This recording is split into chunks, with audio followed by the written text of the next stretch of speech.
खबरी तहर भैया के धन हई रंग दन सगरी सारा रा रा रा रा रा रा रा रा रा रा रा रा रा रा जोगी जी सारा रा रा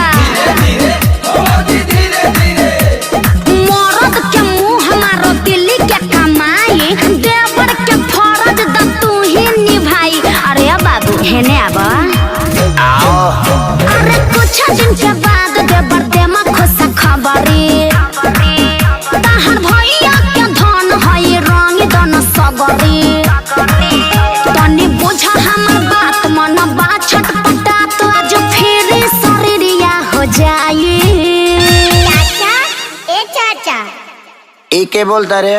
चाचा हम भीतर से बोला था ना बेटा तीसरा लहर में भीतरी से मत अब बहरी ना तो फिर भीतर चल जीबे।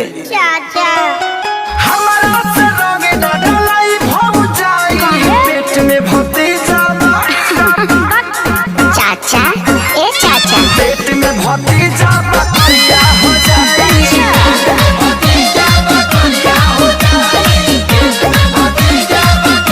अरे आँखिया में दूरबीन लगइले बड़ा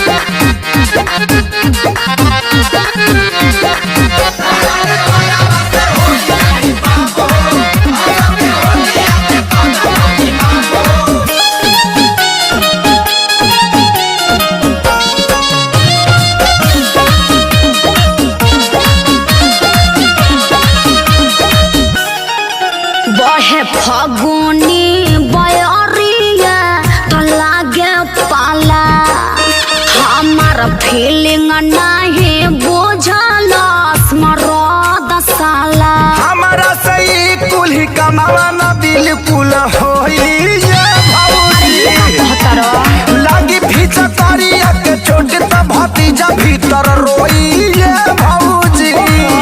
तू तो बड़ा पगल आइल हम तो बानी फगुन आइल सुना सचो में फिक्रिया हो जाई।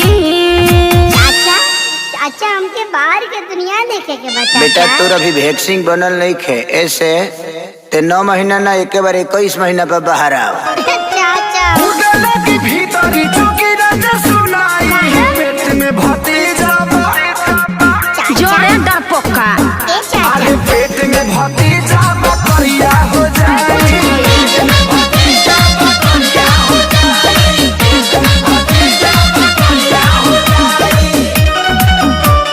ढेर वैज्ञानिक बनल बड़ो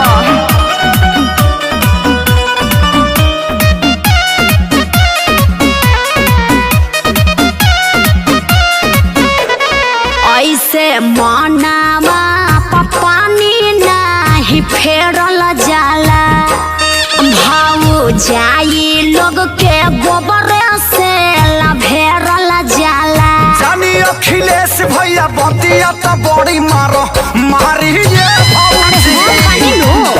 मनुआ के संगे गलती करी है ना कहूँ खेसारी ये भौजी। साचो बड़ा तो छुछुनर नइखे कुछु के हुनर गुस्सा तोहरा से या बिरिया हो जाई। अरे गोर होके या करिया डालो तू भीतरिया चुपचाप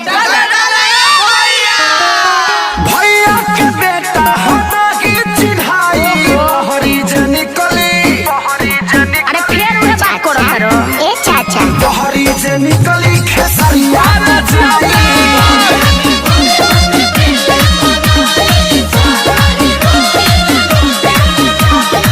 अरे जा भतीजा के चक्कर में नतीजा को देलो।